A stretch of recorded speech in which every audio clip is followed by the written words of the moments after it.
பாபரி மசூதியை இடித்ததில் மிகவும் பெரும் பங்காற்றியவர்கள் ஒருவர் ரமேஷ் சிங். இவருடைய மகன் சக்தி சிங். என்ன ஆயிடுச்சு, நிலம் பங்கு வைக்கிற பிரச்சனையில் என்ன ஆயிடுச்சு, 5 பேர் சேர்ந்து என்ன பண்ணியிருக்காங்க, விக்ரம் சிங், ராதாகிருஷ்ணன், மனோஜ் சுக்லா, நாகேஷ் ராவ், ரவி சிங் 5 பேர் என்ன பண்ணியிருக்காங்க, அடித்தே கொலை பண்ணியிருக்காங்க. அடித்தே கொலை பண்ணி சரை நதியில் தூக்கி பேக் பண்ணி வீசியிருக்காங்க. அதுக்கு பிறகு அந்த அத்தனை பேரையும் அரெஸ்ட் பண்ணி இப்போ மிகப்பெரிய இழப்பில் நம்ம பாபர் மசூதி இடிப்பு ரமேஷ் சிங் இருக்கிறாப்புல.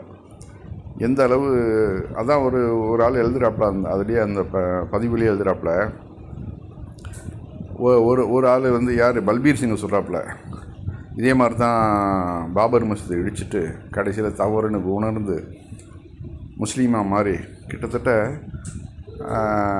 1000 பள்ளிவாசலுக்கு மேலே கட்டியிருக்கிறாப்புல.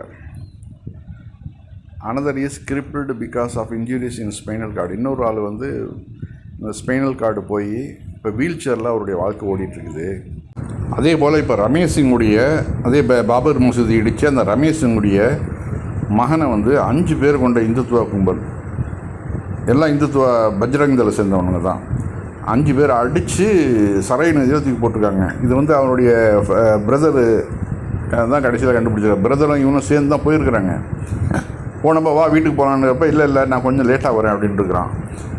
அதுக்கு பிறகு அந்த 5 பேரும் கொண்ட கும்பல் இவனை அடித்து சரை நதியில் தூக்கி போட்டிருக்காங்க.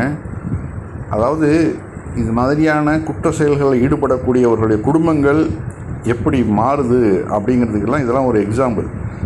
தெய்வம் நின்று கொள்ளும்னு சொல்லுவாங்கள்ல, அது மாதிரி நீ போய் கூட்டமாக அதே மாதிரி அத்வானியோட நிலைமையை நம்ம நினச்சி பார்க்குறோம். அதாவது அடுத்த பிரதமர் வேட்பாளர்னு நம்ம அத்தனை பேரும் நினச்சிட்டு இருந்தாலும் கடைசியில் எவ்வளோ கேவலமாக போய் இப்போ அட்ரஸ் இல்லாமல் ஒரு மூலையில் போய் ஒதுங்கி கிடக்கிறாரா இல்லையா? இதெல்லாம் ஏன்னா மக்களுடைய மதங்களை வச்சு அவர்களை பிரித்து ஆட்சி ஆளணும்னு நினைக்கிறவங்களுக்கெல்லாம் இதெல்லாம் ஒரு பாடம். இந்த பாபர் மசூதி இடிப்பில் கலந்துக்கிட்ட பல பேருடைய வாழ்க்கை, ஒருத்தன் ஒரு பைத்தியம் பிடிச்சி போய் நடு ரோட்டில் ஓடிட்டுருக்கான். அந்த விஷயத்தையும் நம்ம பார்த்தோம். அதே ஊப்பியில் தான் பாபர் மசூதி இடித்தவன் தான். அவன் இப்போ மென்டல் ஆகி போய் என்ன பண்ணுறான், நடு ரோட்டில் ஓடுறான். அவன் அம்மா பிடிச்சி இழுக்கிறாங்க. அந்த வீடியோவையும் நம்ம பார்த்தோம். இப்போ அது பழைய கதை. இது மாதிரி ஒவ்வொரு செய்திகளாக வந்துட்டுருக்கிறப்ப நம்ம இறைவன் இருக்கிறான், இறைவன் அப்பப்போ தண்டிச்சிட மாட்டான் உடனே எல்லாரையும். அதற்குன்னு ஒரு டைம் இருக்குது, அந்த டைமில் தண்டிக்கப்படுவார்கள் அப்படிங்கிறது நிதர்சனமான உண்மை. இது இதன் மூலிமா நாம் பாடங்களை பெறணும். தவறான வழிகளில் நம்ம ஈடுபட்டால் நம்முடைய எதிர்காலம், நம்முடைய சந்ததிகள் வீணாக போவாங்க. எதுக்காக இவ்வளோ கஷ்டப்படுறான்? நாம் நல்லா இருக்கணும், நம்மளோட குடும்பம் நல்லா இருக்கணும் அப்படிங்கிறதுக்காக தான் ஆர்எஸ்எஸில் சேர்ந்து பஜ்ரங் தளில் சேர்ந்து செய்கிறானுங்க. கடைசியில் அவனுடைய லைஃபு என்ன ஆகுது, போயிடுது.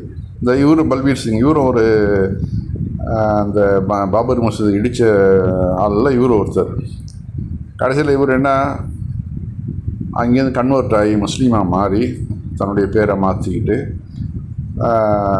கிட்டத்தட்ட நம்ம இந்தியா முழுக்க 1000 பள்ளிகள் கட்டுவதற்கு உறுதுணையாக இருந்திருக்காரு. நான் ஒரு பள்ளியை இடித்தேன், அதை நான் உணர்ந்துட்டு தப்புண்டு, அதனால் நான் இப்போ கிட்டத்தட்ட 1000 பள்ளிகளை நான் நிர்மாணிக்க இருக்கிறேன் அப்படின்னு சொல்லி இந்தியா முழுக்க பயணித்து கிட்டத்தட்ட 1000 பள்ளிகள் கட்டுவதற்கு உறுதுணையாக இருந்திருக்கிறார்.